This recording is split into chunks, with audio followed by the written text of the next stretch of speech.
안녕하세요. 배움과 사색의 누리 월인TV 월인 최시선입니다. 논어군자 인문학 에세이 이제 세 번째 시간입니다. 지난 시간에는 학이편 2장에서 군자를 보았습니다. 거기에서 군자는 근본에 힘쓰는 사람이었습니다. 그럼 이번에는 어떤 군자의 모습을 볼 수 있을까요? 우선 원문을 보겠습니다. 자왈 군자 부증즉 불이니 학즉 불곤이라. 주 충신하며 무 불여 기자요 과즉 물탄견이라. 예, 학이편 몇 장을 뛰어넘어 또 군자란 말이 보입니다. 반갑지요? 논어를 읽다가 문장 속에 군자가 보이면 일단 동공이 커집니다. 한참을 뚫어져라 보고 나면 이 두 글자가 둥둥 떠서 마음속에 들어와 박히지요. 말마다 촌철살인입니다. 날카로운 경구요, 허를 찌르는 칼입니다. 군자란 말이 나오지 않는다고 하여 훌륭하지 않은 논어가 있을까마는 군자가 들어있으면 더 다가가게 됩니다. 학이편 8장을 풀이하면 다음과 같습니다. 공자께서 말씀하셨다. 군자가 중화하지 않으면 위험이 없다. 배워도 견고하지 못하다. 최선을 다하고 진실할 것이며 나보다 못한 자와 벗하지 말고 잘못이 있으면 고치기를 꺼리지 말아야 한다. 네, 군자는 중화하지 않으면 위험이 없다. 이 무슨 뜻일까요? 많은 학자가 무거울 중자를 중후로 풀었습니다. 중후하다는 말은 태도가 정중하고 무겁다는 뜻도 되지만 학식이 깊고 덕망이 두텁다는 뜻도 됩니다. 핵심은 무게이지요. 저 사람은 참 무게가 있다. 행동이 무거워. 등 이런 식으로 표현을 합니다. 몸무게가 많이 나가면 무거운 사람일까요? 깡마른 사람은 무게가 나가지 않기 때문에 중하다고 할 수 없을까요? 여기서 무게란 말과 행동, 즉 언행을 뜻함이 틀림없습니다. 말과 행동을 조심하지 않는 사람은 무게가 없어 중화하지 않습니다. 늘 언행에 신중해야 함을 강조하고 있지요. 중화하지 않으면 위험이 없습니다. 다시 말해 말과 행동이 가볍고 망령뛴 사람은 카리스마가 생길 리가 없습니다. 그렇지 않겠습니까? 공자는 군자를 말하면서 한마디를 더하지요. 중화하지 않은 사람은 위험도 없을 뿐더러 배워도 견고하지 못하게 된다고요. 공자가 평생을 늘 배우고 가르치면서 제자에게 던진 말입니다. 이건 어디서 쑥 나온 말이 아니지요. 깊은 체험과 깨달음에서 우러나온 참말입니다. 그렇습니다. 중화하지 않은 사람도 배울 수는 있습니다.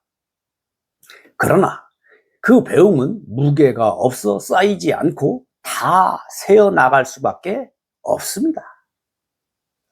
위정편 15장에 공자께서 말씀하셨다. 배우기만 하고 사색하지 않으면 얻는 것이 없고 사색하기만 하고 배우지 않으면 위태롭다. 자왈 학이불사 증망하고 사이불학 즉텐이라 라는 말이 나옵니다. 여기서 눈여겨볼 말은 배움과 사색이지요.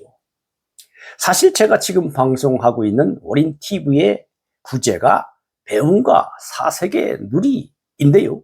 바로 이는 여기서 따온 것입니다. 배우고 난 뒤에는 반드시 깊은 사색이 동반되어야 합니다. 사색하는 사람은 중후합니다. 무게가 있어 보이지요. 마치 소가 풀을 뜯어먹고 진중하게 누워서 뒤새김질하는 그런 뜻이지요.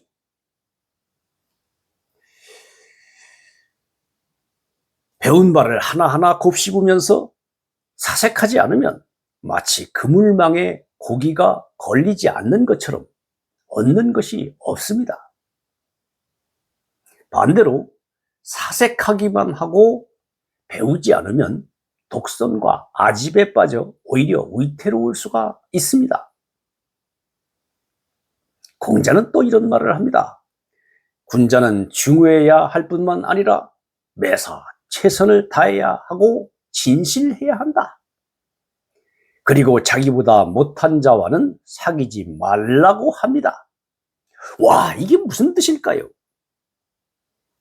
아니, 다른 분도 아니고 공자가 이런 말을 하다니 선뜻 받아들여지지 않습니다. 누구나 찾아오면 제자로 삼고 열심히 가르침을 베풀고 천하를 도모한 공자가 아닙니까? 자기보다 못하면 벗으로 삼지 말라고요? 이 말은 학자마다 의견이 분분합니다. 다수의 학자는 자기보다 못한 사람은 도움이 되지 않으니 사귀지 않는 것이 좋다는 뜻으로 해석하지요. 예를 들어 한 나라의 유향이 편찬한 설화집인 설원 자본편에 보면 이런 내용이 있습니다. 공자가 세상을 떠난 후 자하와 자공을 비교하는 이야기가 나오는데요. 자하는 날로 학문이 늘어났고 자공은 날로 학문이 줄어들었습니다. 왜냐하면 자하는 현명한 사람과 어울리는 것을 좋아했고 자공은 자기보다 못한 사람을 좋아했기 때문이라고 했습니다. 이로 보면 위 해석이 맞지요?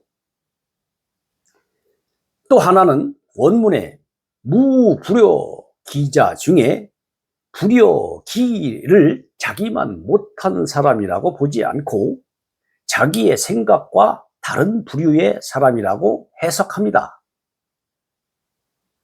가만히 보면 이 말에 수긍이 갑니다. 공자가 살던 시대는 춘추 시대라 하여 주나라가 망하고 제후들이 들고 일어나 자신이 왕이라고 하면서 세력을 떨치던 시기입니다. 이런 시대적 흐름에서 제자 백가라는 다양한 학파가 나오는데요. 이들은 어지러운 세상을 구해보겠다고 나름의 논리와 주장을 펼치지요. 유가, 법가, 도가, 묵가 등이 그런 부류지요. 공자는 유가 학파를 이끌었던 대표적인 인물입니다. 이런 상황에서 자기보다 못한 사람과는 사귀지 말라라는 공자의 말은 다른 학파와 논쟁을 벌이기보다는 유가의 주장을 더 견고히 하는 게 더 낫다는 뜻으로 다가옵니다. 저는 이 해석이 옳다고 봅니다. 위정편 16장에 공자께서 말씀하셨다. 이단을 공격하면 해로울 뿐이다. 자왈 공호 이단이면 사해 야인이라 라는 말이 나옵니다. 이 말이 위와 같은 논리를 뒷받침하고 있죠. 예를 들어 유가와 묵가는 펼친 주장이 정말 달랐습니다. 여기에 우열을 가릴 수 있을까요? 놀랄 만한 일이 있습니다.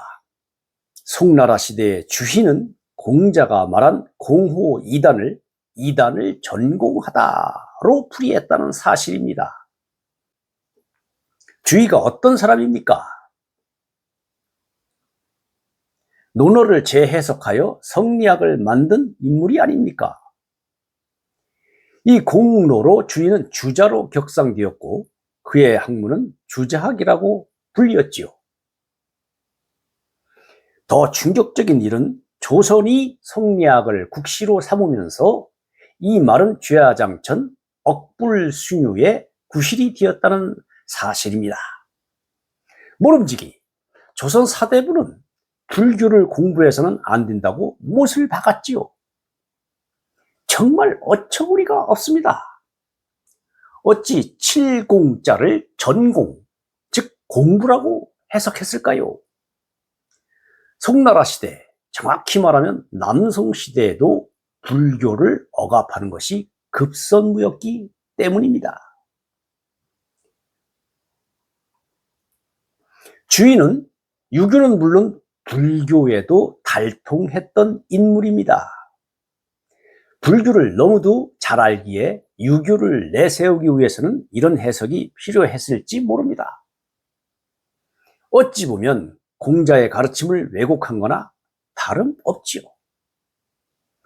조선은 500년 동안 주희의 이런 해석을 그대로 따랐습니다.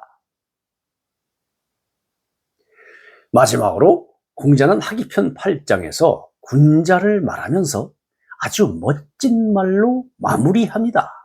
바로 과직 물탄 개. 잘못이 있으면 고치는 것을 꺼리지 말라. 와, 군자는 잘못이 있으면 바로 고치는 사람입니다. 둘러대거나 머뭇거리거나 하지 않고 바로 잘못을 인정하고 개선하는 사람이지요. 그리고 똑같은 잘못을 다시는 저지르지 않는 사람입니다. 정말 멋지지 않습니까? 저는 살아오면서 어땠을까? 돌아봅니다. 첫째, 중후하게 말하고 행동하였는가? 둘째, 생각이 다른 사람을 공격하지는 않았는가? 셋째, 잘못이 있으면 바로 인정하고 고쳤는가? 넷째, 두 번 다시 그 잘못을 반복하지는 않았는가? 암만 생각해도 부끄럽습니다. 그러니 군자의 길은 멀기만 합니다. 이번 시간에는 학이편 8장에서 군자는 중후하고 위엄이 있는 사람이라는 것을 살펴보았습니다. 군자가 위엄이 없으면 배워도 견고하지 못하다고 합니다. 그리고 군자는 잘못이 있으면 바로 고치는 사람입니다. 과직 물탄개. 이는 오늘날에도 많이 쓰이는 말이지요. 논어 군자 인문학 에세이 세 번째 시간을 마치겠습니다. 경청해 주셔서 고맙습니다. 다음 시간에는 네 번째 배부름과 편안함을 구하지 않는다 라는 주제를 가지고 찾아뵙겠습니다. 저는 논어의 숲에서 사람을 보다라는 책의 저자 원인 최시설이었습니다. 안녕히 계세요.